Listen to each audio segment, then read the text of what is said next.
Well, good evening and welcome to Russia Christi Bunker. Welcome to our Thursday evening interviews. And we're delighted to have those of you who are live streaming with us, and also potentially those who might be looking at this recording later on.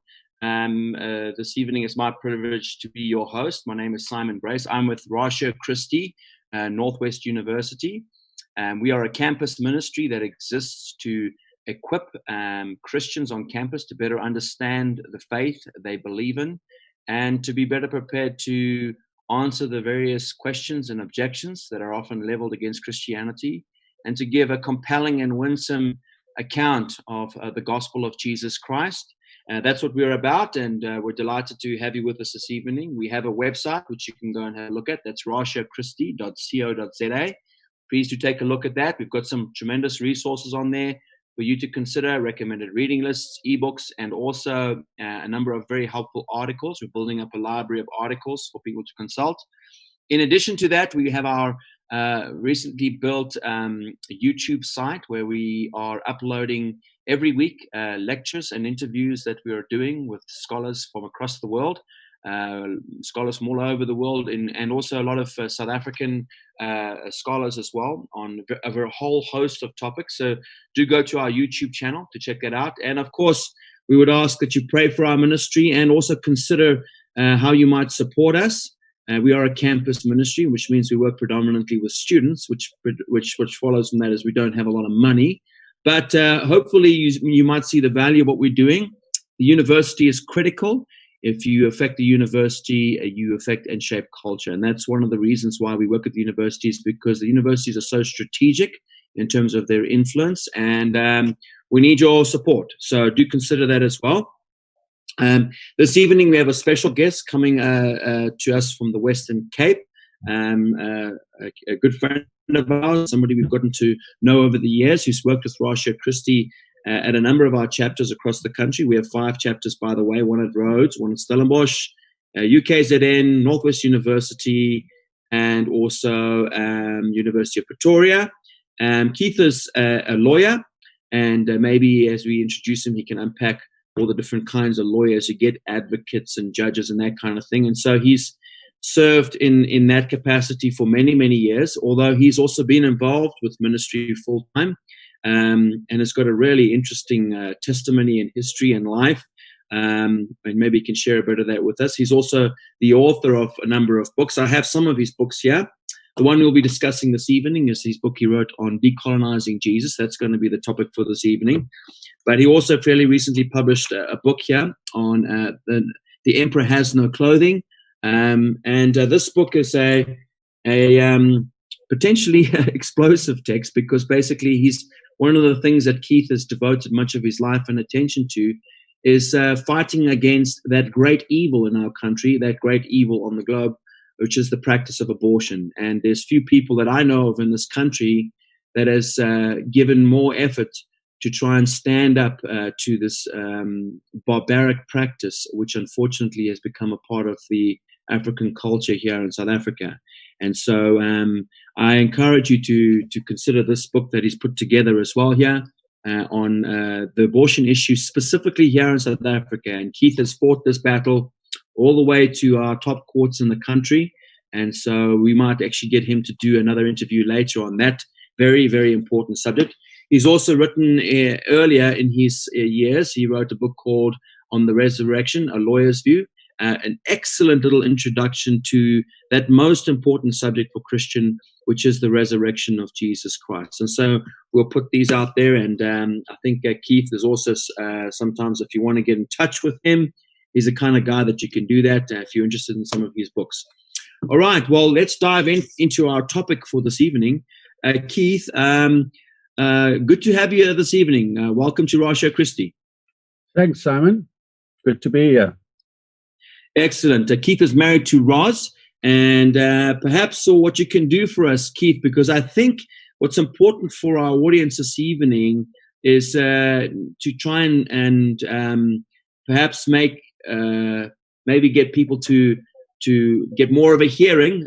We're diving into a topic this evening, which I think is a very contentious subject in the culture. We'll get to that now, but maybe if we can just explain to people your background and your testimony, because I think it's very important part of your life in terms of why you've written this book with the conviction that you have. So maybe if you could unpack a little bit about yourself for us, Keith Matthee, as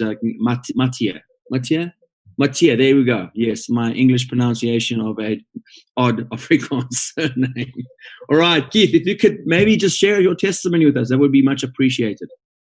Yeah, Simon, thanks. I'll just highlight one or two parts of it that might feed into the decolonizing Jesus and why I felt I needed to write the book. I think my name sort of says something of my mixed up background. English mother, that's why my name is Keith, and an Afrikaans father, that's why my surname is Matthee.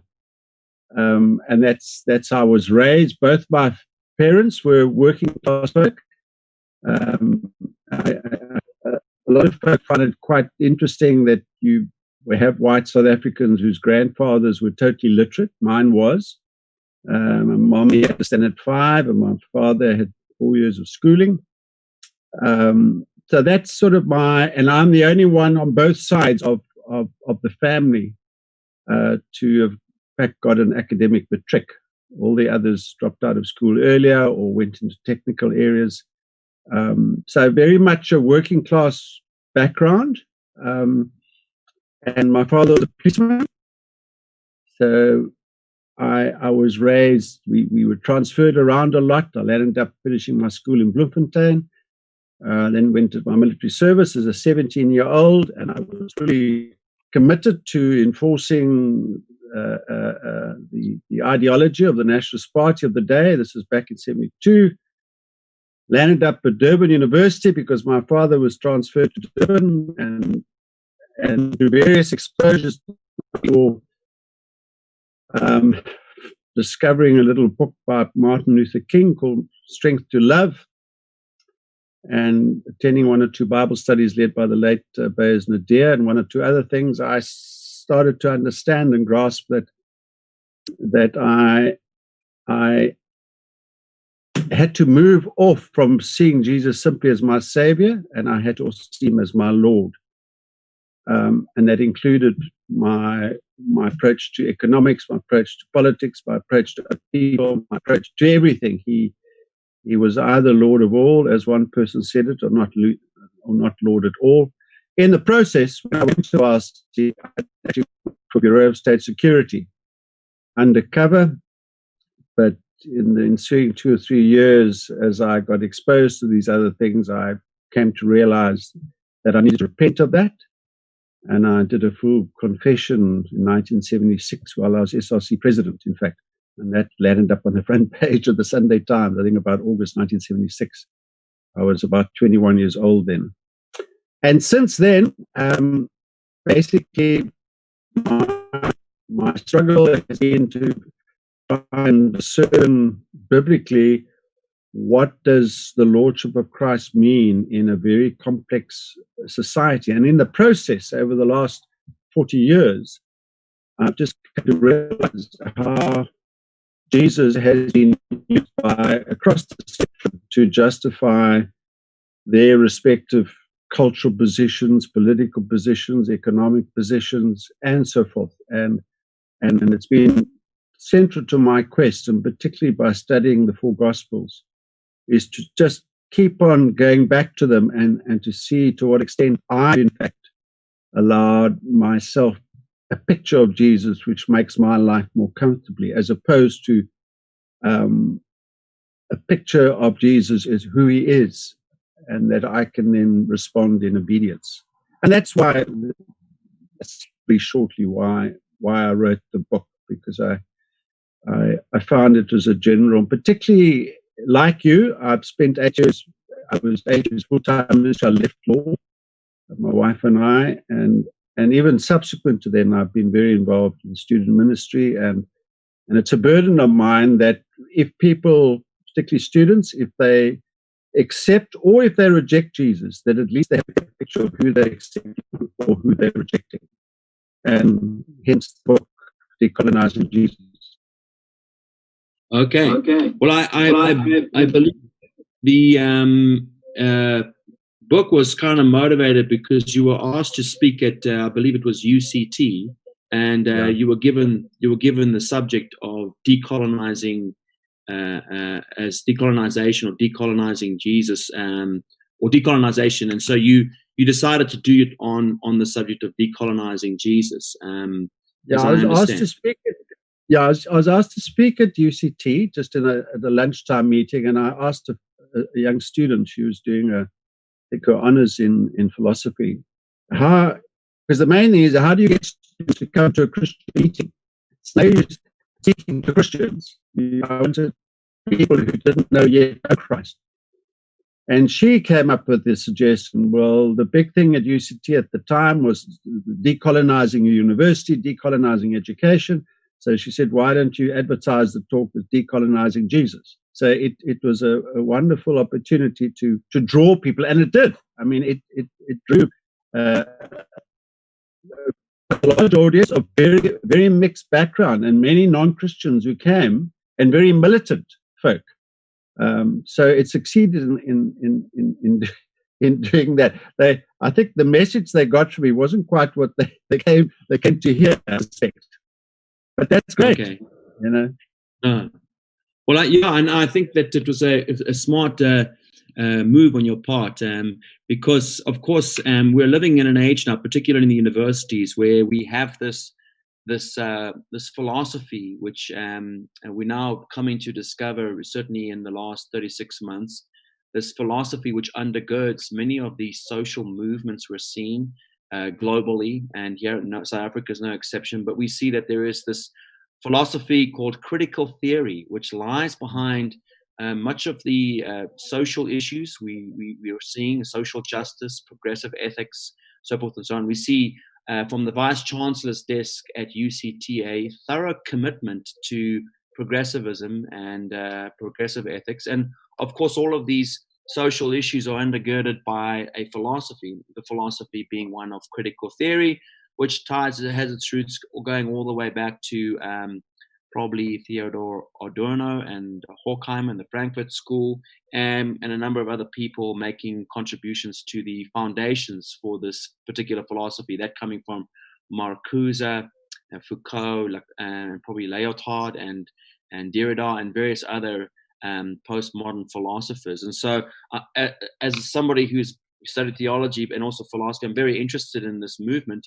But as this philosophy is shaping many of the issues in society, whether it's in the corporate world or the academic world, there's a new vocabulary that's come alongside with this philosophy, and new terms. We're confronted with all these new terms, white fragility and toxic masculinity, and all this new vocabulary, wokeness and heteronormativity, and a lot of these terms were very much are either new, or they simply are terms which we're familiar with, but upon closer analysis, the meaning of that term has been changed. So the word social justice has been used before, but of course what is understood by social justice by this new movement is actually sometimes, when examined, probably not what it was understood to be maybe 20 or 30 years ago. And so this is a rapid development and an interesting development. And one of the key words is the term decolonizing Jesus. So what I did this evening, because we're going to kind of launch into this now, is here's some definitions of decolonization. Now, typical definitions of standard definitions is it's the process in which a country that was previously a colony that is controlled by another country becomes politically independent. That's what I think that's the Cambridge definition of decolonization. But of course, this term has taken on a lot more than that. This definition comes from a site who is very much committed to, I think, critical theory as a philosophy. They say a lot more than this, but they say at least this. Decolonization is the process of revealing and dismantling colonialist power in all its forms. This includes dismantling the hidden aspects of those institutional and cultural forces that had maintained the colonialist power and that remain even after political independence is achieved. And then in another definition here, which comes from those who are, I would argue, are critical of critical theory, this is what they think of this understanding of decolonization. In the social justice sense, which has adopted postmodernism, mostly French, concepts of power and knowledge, decolonization is understood more broadly still. As indicated above, it seeks to read everything through a framework of colonialism and uncover how it has shaped all sorts of power dynamics in society, particularly in the realms of discourse, ways of speaking about things. Decolonization is therefore best understood as a deconstructive and a reconstructive project within social justice to remove white and Western influence or the centrality from essentially any and everything. Decolonizing university curricula often entails reducing the quantity of material studied that came from Western, white, and male authors and researchers and replacing it with material that came from non-white and non-Western sources. So, of course, these are two of the new understandings of decolonization. But what you've done here in your book, Keith, which is quite interesting, is you've taken this term and you've kind of appropriated it in some way, and I think it's smart how you've done this, and you've applied it to some extent how it is that we kind of do this to Jesus. We can kind of colonize him, as I understand it, and as you say in the beginning of your book, what we end up doing is we begin to defang the lion of the tribe of Judah. You talk about this in the beginning chapters. So perhaps you can unpack that for us a bit then, how you've understood the term colonization, and then let's walk our way through your book and some of the arguments, because as you build your argument through there, looking at these various issues. Because the conclusion of your book is basically that Jesus is going to be a problem for us all, but you could have started with that as well. But I like the way you structured your book in terms of the argument to say that, look, when it comes to the end of a final analysis here, Jesus in some sense confronts all of us at so many different levels. But let's look at some of the stuff that you've done here. Defanging the lion of the tribe of Judah. You talk, for example, about Jesus and studying him in the Gospels. So let's talk about that. You talk about context being critical. Perhaps you can unpack that for us. Yeah, I think, just touching on some of the definitions that you refer to. Obviously, when I use the word, I didn't have that technical meaning, those various technical meaning in the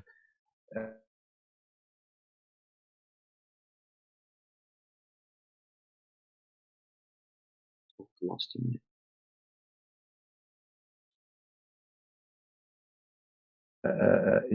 In mind, but however they define it, one has to ask the question: what are they trying to do? They obviously have an agenda, all of them. Forget whether it's a good or a bad agenda, but they all have agendas.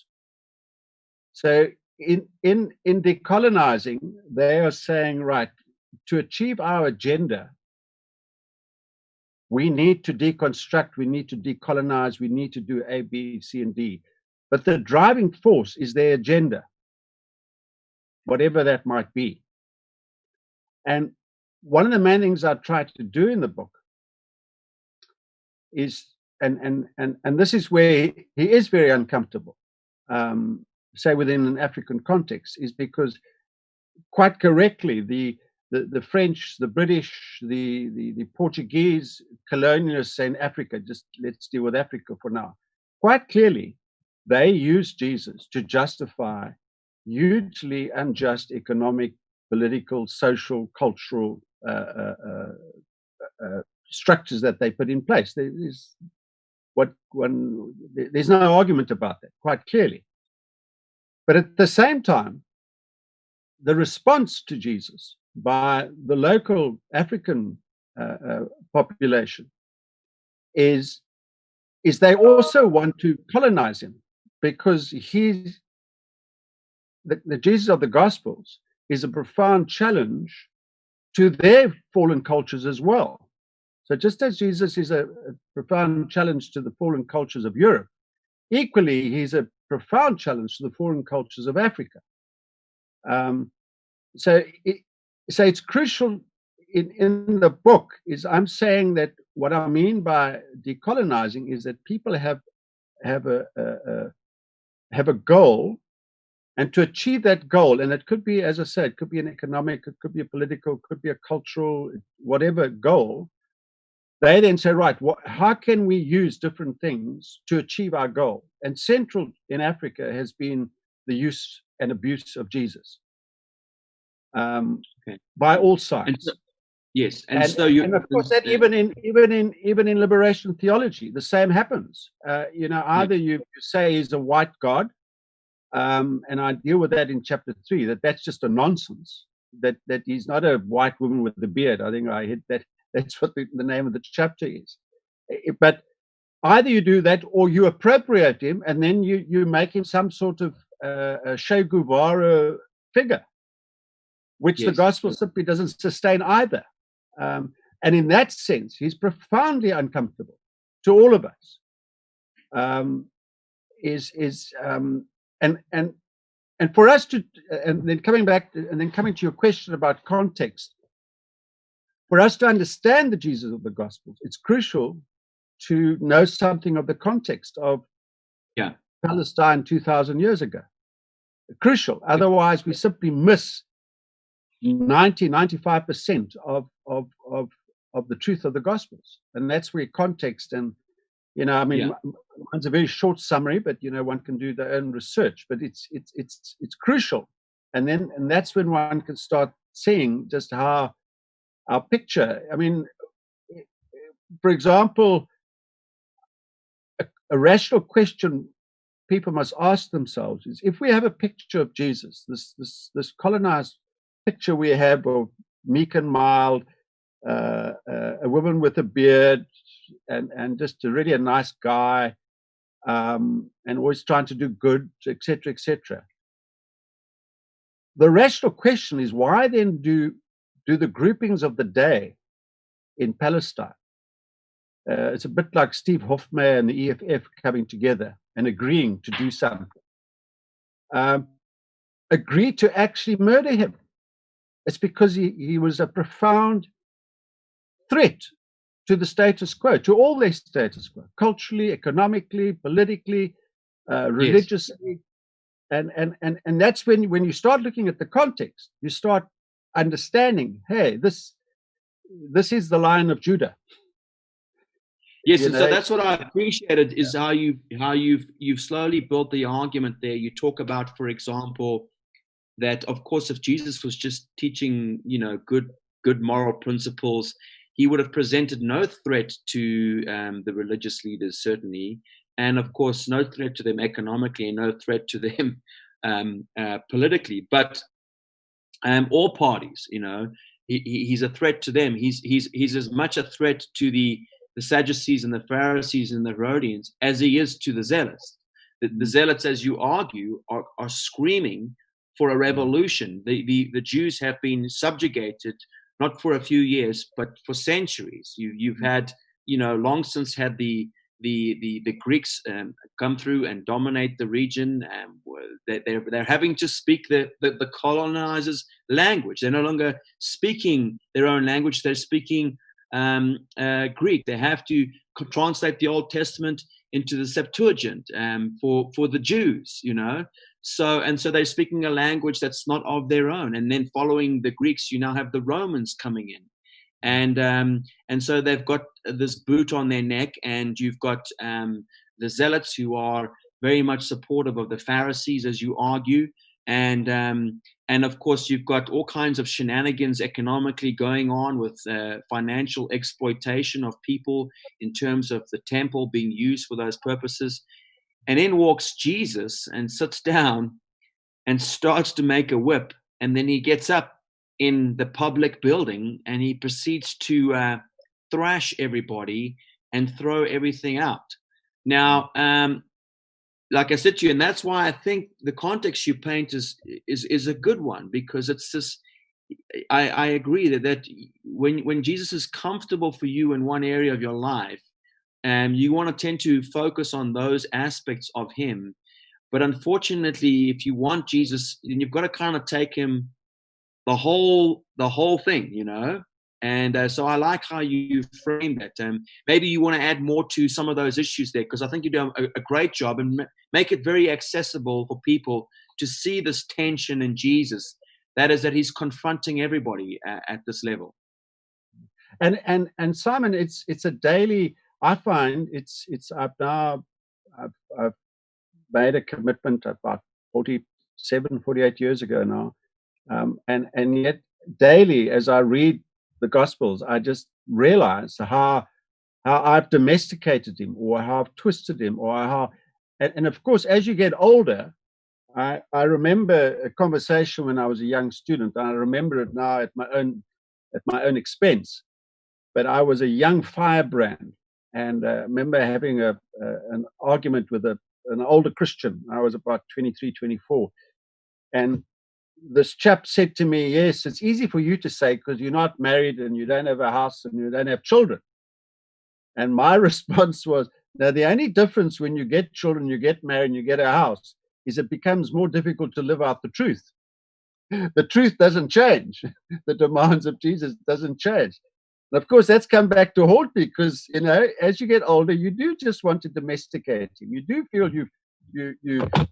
you deserve a break. You deserve this. You deserve that. And that's not the Jesus of the Gospels. For example, retirement just doesn't feature in the Gospels, in the life of Jesus, and the demand he makes on us. So it's a daily exercise of just rereading, particularly the Gospels, and in humility, and asking the Holy Spirit to give me the ability, my wife and I, to change where we need to change. And it's amazing how much one realizes just how indoctrinated we are, particularly by culture. One of the challenging things that struck me when I preparing to write for the book is how he and most folk just. I had a webinar a few weeks ago with Christians, and they really didn't like my chapter where I deal with culture, particularly one guy.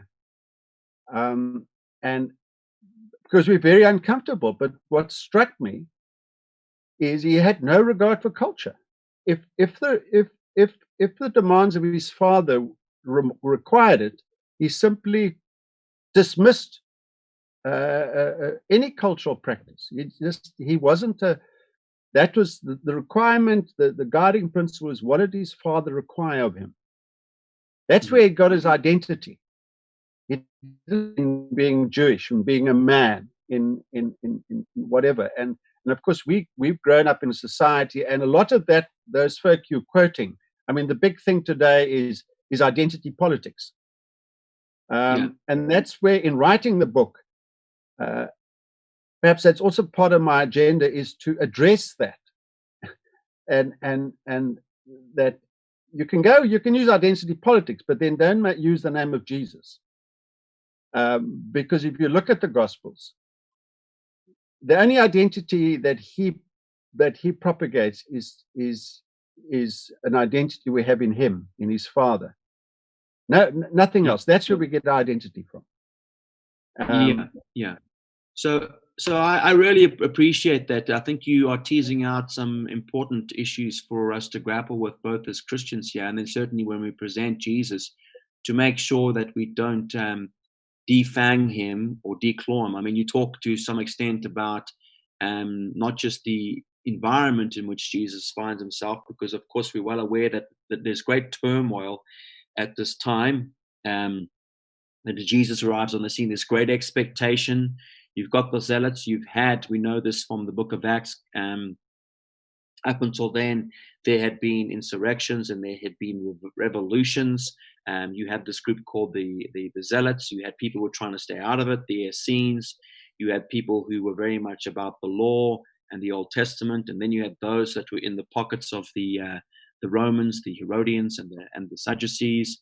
And so there's a tremendous upheaval there, and and Jesus comes into the world, and he comes from fairly humble stock. You say to people, well, how could Jesus relate to me? I don't come from um, you know these kinds of backgrounds. But as you argued there, well, the job he had was as a trade. He was a carpenter, and um, being a carpenter myself, I have a whole new respect for the kinds of men carpenters would have been in their period. The reason why I have so much respect for them is because I know the tools that they were limited to use. There was no electric motor to drive a That's the big blade. thing. Yeah, that's the big thing. They had no electricity. No electricity then. And indeed, I have a love for hand tools, and so I'm familiar with some of the tools that would have been used back then. And I've actually tried on occasion to kind of go back and be a bit authentic. And I've done some woodworking, old school style, just with hand tools. And I have. There's no need to go to the gym afterwards. You don't need to go and have a Virgin Active gym account if you are a proper old school carpenter, because And the you wouldn't have workout you get, you cut down yeah, your you cut down your own cut feet. down your, yes, yes. It's a no. In fact, I challenge any guy out there. If you think you're tough, why don't you go and cut a tree down out there and make get yourself one plank and try and make a box, all with hand tools. Your CrossFit gymming exercises will look comparatively easy, in my estimation. It's a really tough. So of course he would have been a man who probably didn't have soft hands. You don't get that when you do that kind of carpentry work. But then you also talk about, for example, and I've missed this though, but Jesus's own financial situation with his family. You say that he came from a poor family. The argument you make is, well, we know that because when he shows up at the temple and they make their sacrifices, for poor people, they could only afford to sacrifice some turtle doves, as I understand. Yeah, and I mean he had big. He was the oldest, and Okay. Joseph disappeared quite young. So from 13, 14, he would have been the main breadwinner, most probably, for a big family. Yeah. Yes. Yes.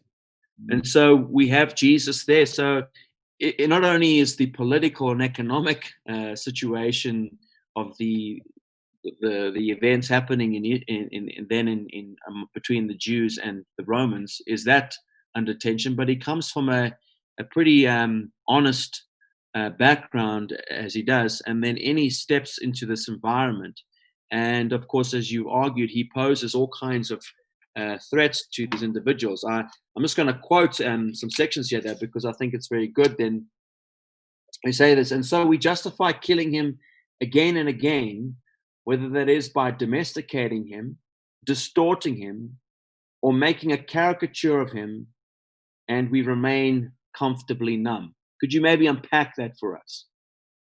Well, that's a quote from a rock.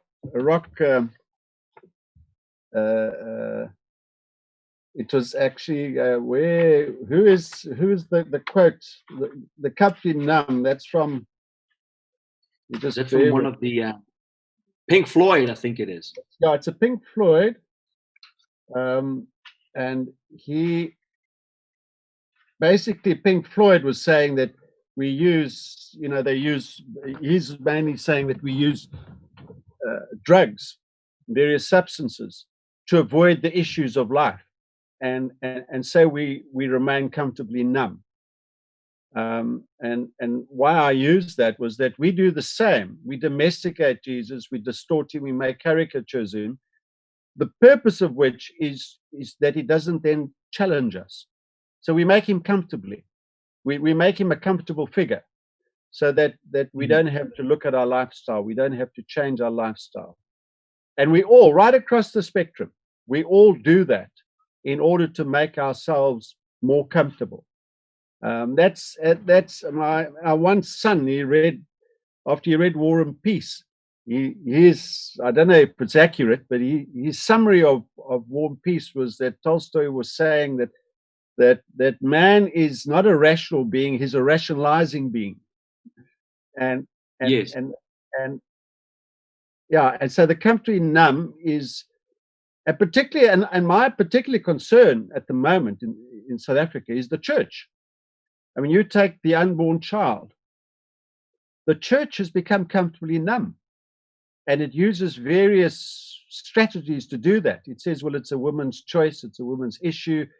It would refuse to look at medical evidence of unborn children and what they look like by 4 or 5 weeks old. And the church simply doesn't want, and this is across the spectrum, and it's been one of the most disheartening experiences for me in the last 10 years, is the church across the board in South Africa simply refuse to even look at a video of a 9-week-old unborn child.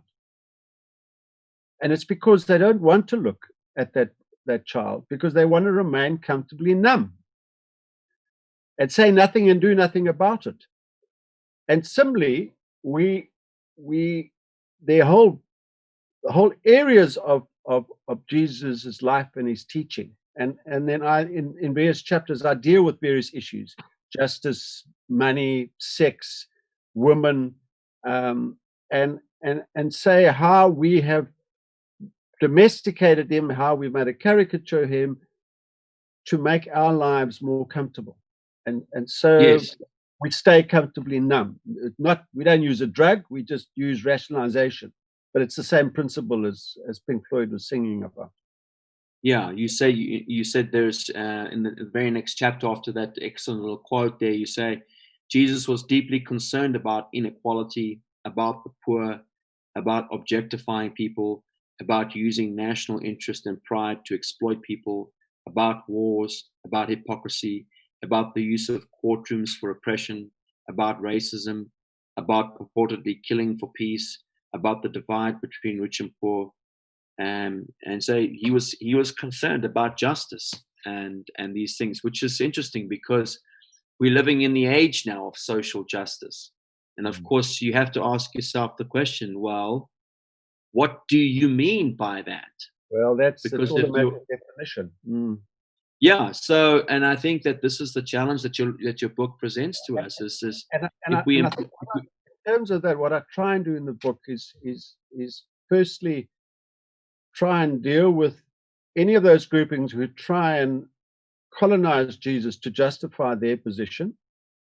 Yeah. And then secondly, because those groupings, and the groupings you refer to right at the beginning of the interview, what it does tell me is that people are hungry. They're spiritually hungry, whether it's for social justice, whatever. They're searching. They're wanting. There's a gap, and they're trying to fill it with causes, and one of the great burden for me, particularly for younger folk, is that if they reject Jesus, I just want to try and make as sure as I can that at least they have an accurate picture of who they're rejecting. Okay. Yes. And in that sense, that's also very important in my motive for decolonizing the book, Decolonizing Jesus, so that when people reject Jesus, they know who they're rejecting. Because those young people who are angry, who are hungry for something, I cannot believe. I think of myself as 21, part of my testimony, as a 21, 22-year-old. My hair was on my shoulder, my beard was long, I was rebelling against my policeman father. I was just an angry young man. And then I came across, and this is central to my fuller conversion, a chap is now passed away, a rock musician called Larry Norman. Yes. And he had hair down to his hips, and I listened to some of his songs, particularly The Outlaw, where he decolonized Jesus. And for the first time, I saw Jesus of the Gospels through his songs. Yes. And that appealed to me, the angry young man. I can't see how a young, idealistic, angry person, if they are given a clear picture of the Jesus of the Gospels, how such a person will reject Jesus. to use sort of the younger generation's expression. I mean, he's really cool, you know. Yeah.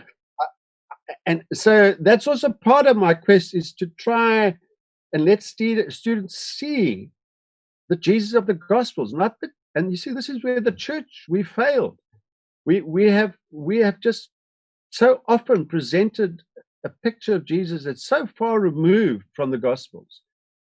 And frankly, you know, when people tell me they reject Jesus, I always ask them, well, give me your picture of Jesus. And 9 times out of 10, I say, well, I also reject that Jesus. That's not the Jesus of the Gospels. So these folk seeking causes, seeking social justice, etc., I really think if they can see Jesus more clearly of the Gospels, that many of them will have to rethink about turning their back on Jesus. Of course, the downside for them, and you know, one person has said he's the least manipulative leader of all time, is he says to them, if you want to follow me, pick up your cross, die to self.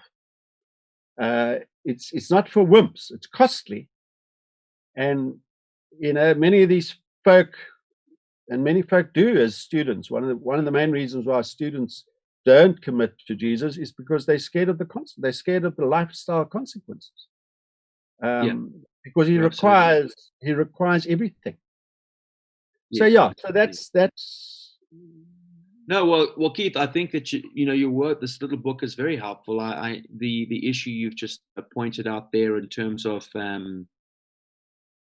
how we use Jesus to justify all kinds of behaviors and convictions, and we're rationalizing Jesus, using Jesus to rationalize him.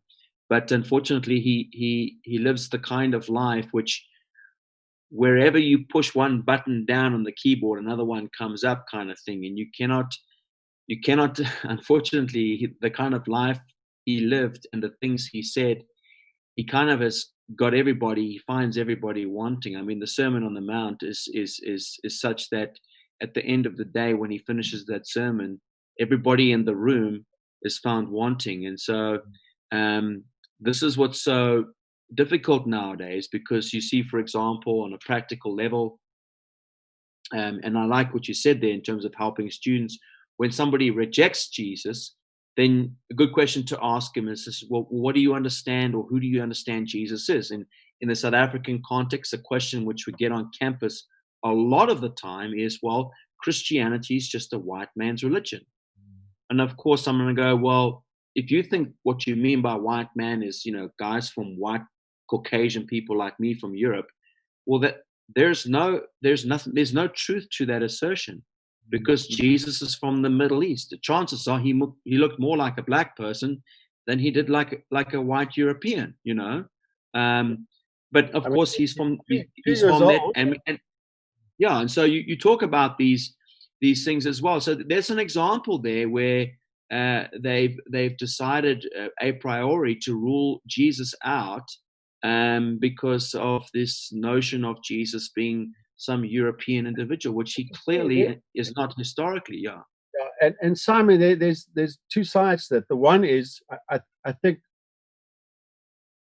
that at times the church, they simply misrepresented Jesus. And even if you just look at the art, and that's where I get the chapter, the title of that chapter. A friend of mine, Warren, said, Keith, if you look at some of these paintings, you think Jesus is a white woman with a beard.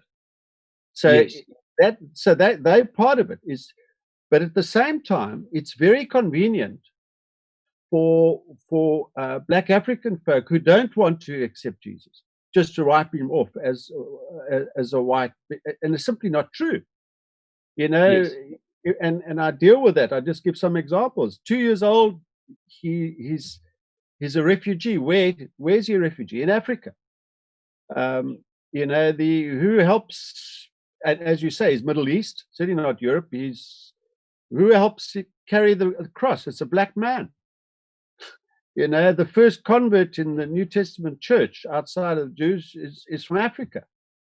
And then I give a list of the greatest thinkers of the first in the church in the first 2-3 centuries, and they're all Africans.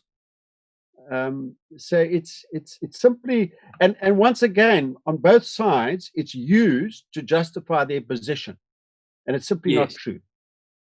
Yeah, yeah. And you see this as well, for example, because at the moment, if you look at, for example, the critical theorists, they've got these things called matrix of oppressions, in which they kind of go about their identity politics game. They build these charts, and on the left, they have the oppressed, and on the right-hand side of the chart, they have the oppressors. And it's fascinating to look at these what they call matrix of oppressions, where they kind of put everybody into these categories, white, male, heteronormative, European, religion. If you're religion, there's oppressive religions and least oppressed religions, and so they categorize and stratify all of society along those lines. And you have one of the key issues there is also sex. Of course, patriarchal societies and this kind of things, and of course that gets leveled against the Christian faith. The critical theorists just assert, basically, if you're white, European, Christian, particularly if you're Protestant, then you are the worst kind of oppressor.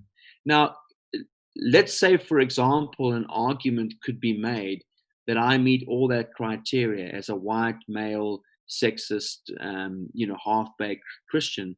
The problem with that, leveling that, is that is so far detached from the person of Jesus Christ. There's nothing on that matrix there that has anything to do with the person of Christ. And this is what is so difficult, So perhaps you can maybe unpack for us, since one of the big issues at the moment now is the issue of sexism and discrimination with respect to sex. And maybe I like what you had unpacked about Jesus and women. Maybe talk a little bit about that, Jesus' attitude towards women. Well, before I deal with that, just to say, coming back to the identity politics, one hasn't really to go further than looking at Jesus' choice of disciples to tell one that he had absolutely no regard for. He simply didn't buy into this, that one group are oppressors and one group are sinners. He dealt with individuals.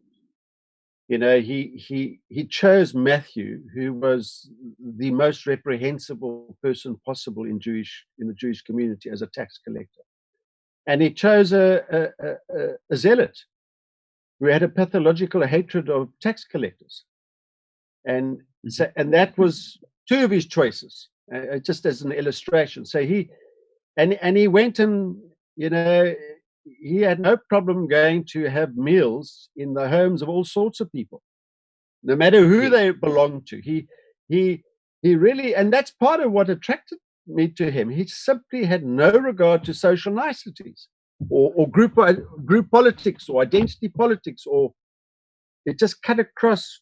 And that's how the early church was in the first century. You read Tacitus. I have a lovely description in my book on the resurrection. And it's from Tacitus, who really despised Christians, but unwittingly he gives a pen picture of what the early church looked like, and it's fascinating. I mean, he refers to two women who are slaves as deacons, so they're leaders. And then he talks in the same group. There's rich and there's poor, and there's people from the rural areas, people from the urban areas. But you have two. Now, slaves were things in Roman law. They weren't people. They were possessions. They had no rights. And here they are, not only as part of this new church, but they're leaders and they're women. And that leads on Jesus and women. And I think that was okay in the first century, because people saw how Jesus dealt with women. For me, I don't have to go further than John's gospel and his encounter with the woman at the well. Not only was she a woman, she clearly was a woman of ill repute. She was a social outcast. He points it out to him about how many husbands she's already had. And what does he do? Not only does he engage with her, he then effectively goes and sends her out as his first evangelist to non-Jews. and she goes to the village. So he gives her that task of sharing his message, sharing him with others. Now, if he gives that to her, there's no more important a task you can give to a person, a Christian, than to share Jesus with people. Nothing. Mm-hmm. So right at the beginning, he gives this task to the woman and he entrusts her. And he then goes and stays in the village. You can see his disciples are really uncomfortable and really don't like what's happening. But he just says to them, in effect, he just says, suck it up. This is me, and this is my gospel, and this is what it's all about. So if you look at her, the woman at the well, and how Jesus uses her, I just, and then of course who does he choose to appear to after he's resurrected the first time? Once again, it's a Yes. woman of a suspect psychological background, but he could have appeared to anyone. Yeah. He appears to a woman. Now that doesn't mean that, and I, I'm firmly committed to the Genesis 1 and 2 creation ordinance, that there was a man and there was a woman, and that they were meant there to complement one another. The challenge to us as the church is to discern what is simply a cultural imposition about what men can do and what women can do, and what is it within that creation ordinance? What makes a woman and a man in terms of their giftings, in terms of their gifts, their skills that they can bring to the table to facilitate the coming of the kingdom of Jesus Christ here on earth. And that's a tightrope, because we are creatures of our culture. I mean, in the book, I came across a fascinating study in Scandinavia. Yes. Where they say that no other society in the world has done more to do away with differences in the workplace, in schools, etc., between men and women than Scandinavian countries. They Yes. in that sense, they're just way ahead of anywhere else in the world. And they did a survey, extensive survey on the choices that women and men are now making in terms of their jobs. And they were incredibly embarrassed at what they found, because the people who were doing the survey were very much part of the humanities of Western universities, who believe that not only should there be equality of opportunity, there should also be equality of output when it comes to men and women. They found that there was a huge discrepancy between the choices the women made, and generally they made choices of jobs that involve nurturing, caring, and men generally made choices that involved things. They were more involved, so they would land up far more would choose things like being an engineer. The women would go more into, say, the medical profession or the social welfare. And yeah, you have the secular study that backs up the picture in Genesis 2, that there's a man and there's a woman. It's not a social construct. Gender is not a social construct, and that they are different, and that they are meant to complement one another. The challenge to us is what do we simply impose as differences culturally, and every day we must be honest with ourselves. And of course, secondly, when we use gender for power, the power game between men and women only comes in Genesis 3, where it says that the husband will rule over the wife. And where the church often has gone wrong, they think, well, that's how it is. That's not how it should be. That was a consequence of sin. Yes. In Genesis 2, there's no power. You don't see any hint of power, a power relationship between Adam and Eve. So the other challenge is that we mustn't use our differences to justify abuse or to justify any power play between the parties, between the man and the woman. It's they must complement one another to serve the kingdom of Christ.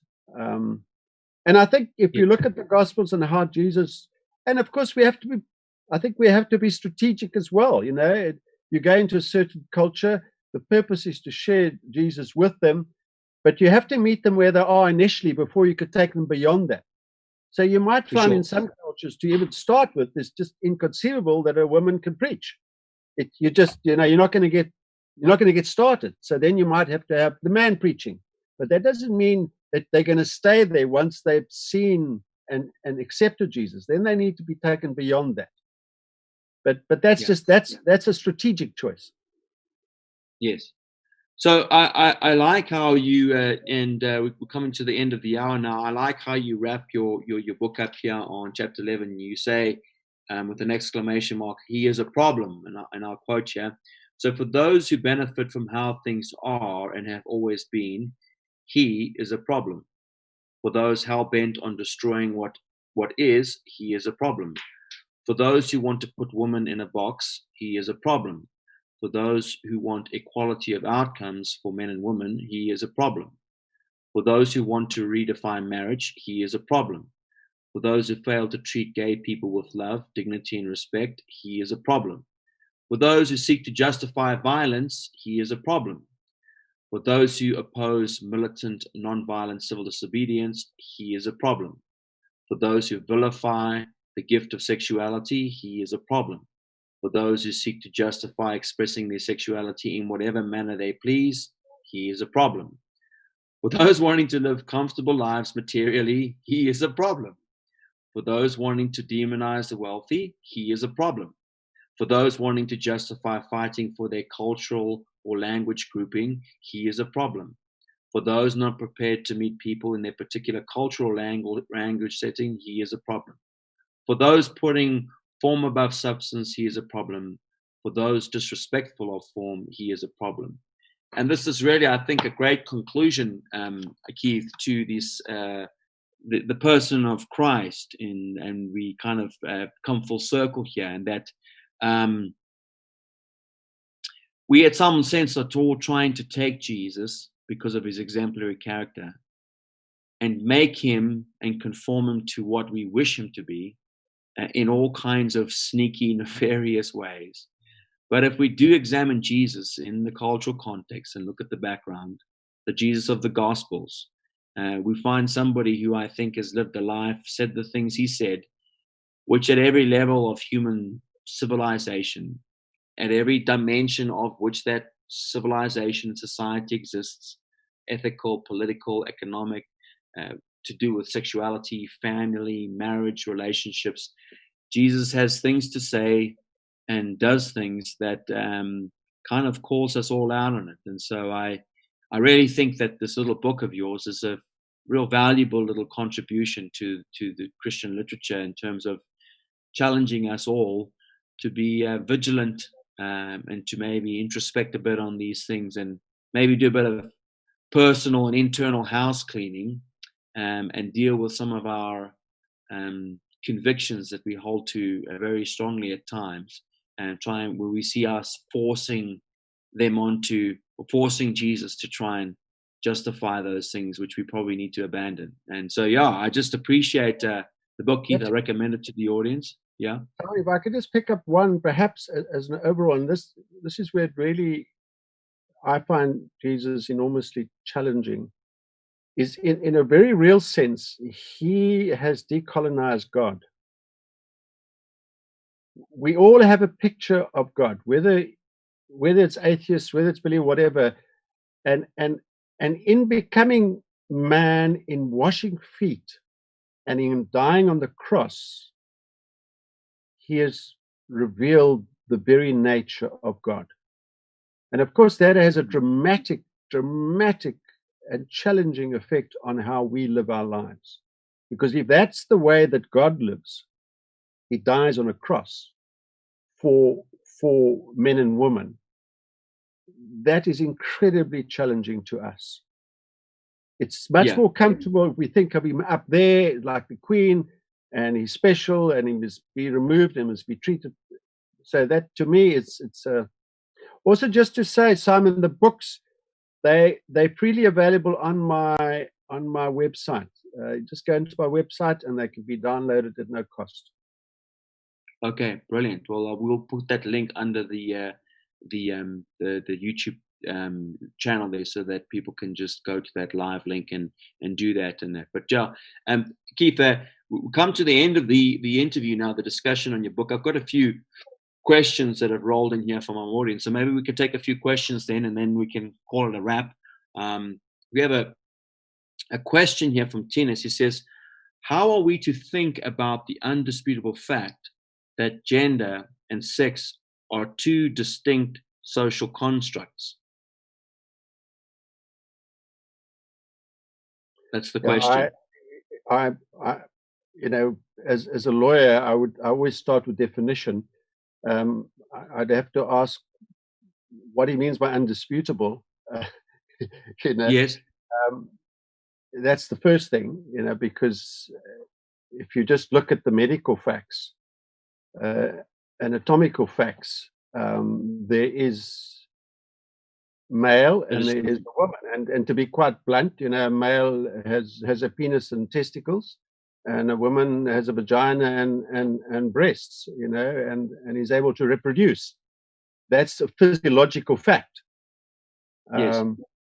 I'm not saying that there aren't folk who, for various reasons, but you're talking about, an infinitely small group of folk who, and then they will accept something's gone wrong at birth, anatomically or whatever, but anatomically, doctors will have absolutely no doubt that it's a fact. You get a woman and you get a man.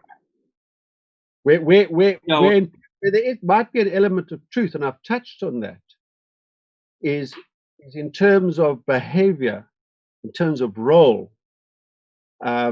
We need to be alert to what is part of the essence of being a man and being a woman, and what is simply been socially constructed about what men should do and what women should do and what their roles are.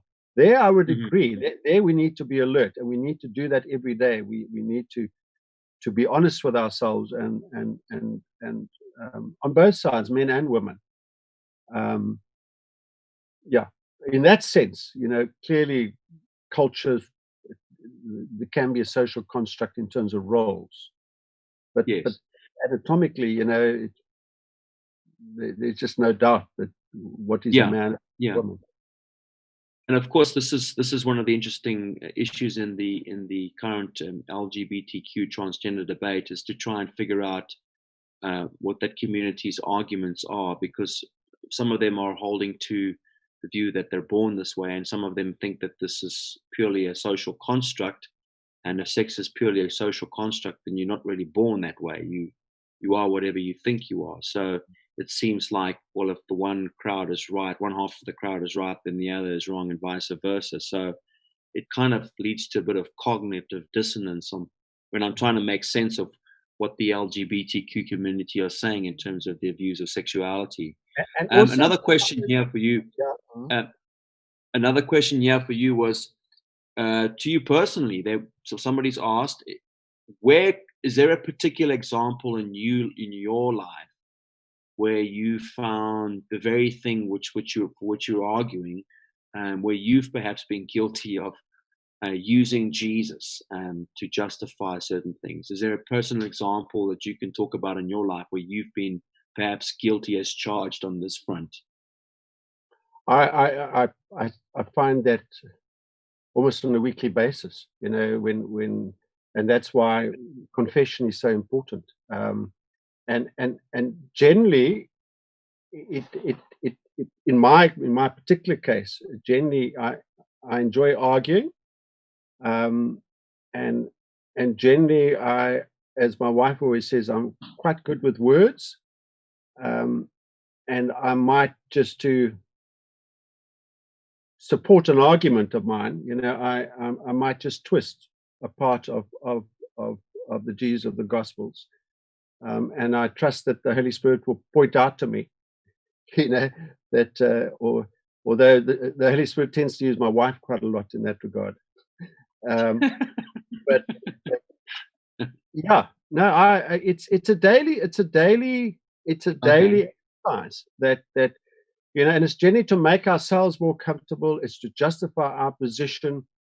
I mean, I suppose the most dramatic one as a young person was when I worked for the Bureau of State Security. I did that because I believed that's what Jesus required of me. I had a picture of Jesus, Christian nationalist Jesus, that was out there to protect civilization in South Africa. And that is the most dramatic example, I think, in my life. Okay. Yeah. Okay. Good.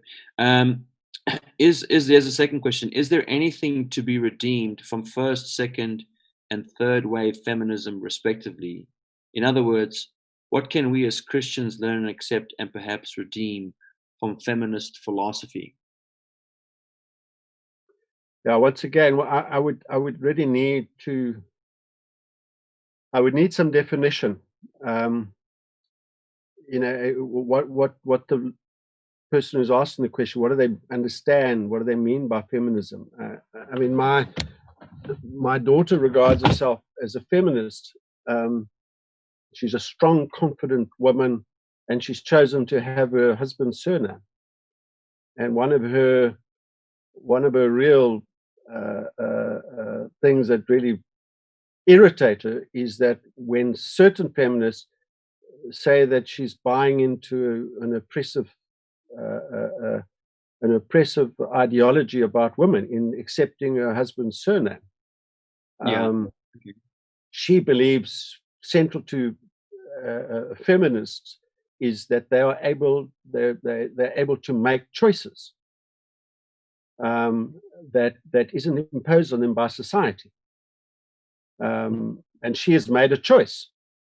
So yeah, I would need to know what I would think generally, as I understand, obviously anything that if we look at Genesis 2, anything that demeans the image of God in man and woman is sin. And to the extent that a society diminishes the importance, the value, the worth, the whatever of women in society, that's quite clearly sin. And in that sense, to the extent that feminism might have alerted us to that, it's good. My problem is the feminism. That's why I say definition is so important.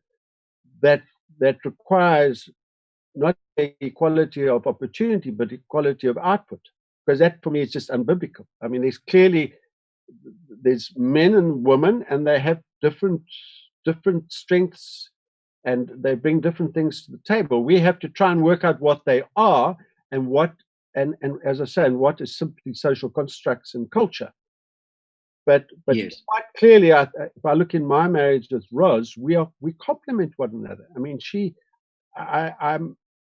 I would be incomplete without her. She brings something to the table I just don't have, and she tells me I bring something to the table that she doesn't have. And it's not that the one is good and the other one is bad, or the one's worth more than the other one. That's not the issue. You see, Simon, in these debates, we have a picture, for example, of when it comes to men and women, even within the church, we somehow see submission post Genesis 3, which involves a power play, involves oppression. Jesus redefines submission. He says we must all submit to one another. He submitted to the cross. So he redefines submission, and then all of a sudden it's not about power. underlying much of the feminism is it's a power play. I mean, often I grew up when I was at varsity in the 70s, the feminist movement then, very critical to them, is that they could swear as much as men, they could be as promiscuous as men, they could drink as much as men. Now, what sort of liberation is that? I would have thought men should rather been liberated in those respects and should have followed the sort of cultural construct of women those days, that they didn't swear so much and they didn't drink as much and they weren't as promiscuous. So yeah, it's but to the extent that feminism affirms the worth of all people and that there should be equality of opportunity, yes, I think it's excellent. But my problem is when it goes beyond that and it starts saying, no, there has to be equality of outcome, because that to me then is inconsistent, not only with Genesis 2, but that study I referred to, the Scandinavian, and this was a secular study, which corroborates the Genesis 2 version of there being a man and a woman and somehow them complementing one another. We have to try and work out how that works. And culture certainly comes in there, and we must be open to changing things when it's simply a cultural thing. But yeah, to the extent that it affirms the worth of all people, I think it is great. Okay, well, excellent. Well, Keith, that's comes to the end of our questions for this evening and the end of our interview. But I just want to, on behalf of Ratio Christi South Africa, just thank you for the work that you're doing, especially the work you're doing for the unborn. I pray that more people would become familiar with Keith's work. Do check his website out. We'll put his website there, link as well. And I encourage all of you to recommend him to various organizations to speak on this and many other topics, resurrection, decolonizing Jesus, and certainly the issue of abortion in South Africa. There's few people in the country that know that subject as well as Keith does. So, Keith, it's been wonderful to spend some time with you. God bless you and Ross. Thank you for your friendship over the years. And we're hoping that when we have allowed to travel between provinces, hopefully in the near future, if we're down in the Cape, we certainly want to come by and see you and visit you. And that would be a treat for us. And of course, if you're up in this area, we'd love to have you speaking at our Ratio Christi chapters, as you've done in the past. And but thank you so much for giving us your time this evening. And yes, we just encourage our audiences to consider our upcoming lectures. Next week, we have Dr. Neil Shenvi coming to speak to us. And to some extent, what we've spoken about this evening is going to be tied into next week's lecture, because next week we will be tackling head-on the subject of critical theory, the philosophy which to some extent underlies many of these issues we've been discussing at length here this evening. And so we're going to be tackling that with Dr. Neil Shenvi next week for Ratio Christi South Africa. So do join us next week, Thursday, again at 8 o'clock in the evening. Keith, thank you very much. God bless you, and take care. And thank you to our audience. Right, good night. Thank you.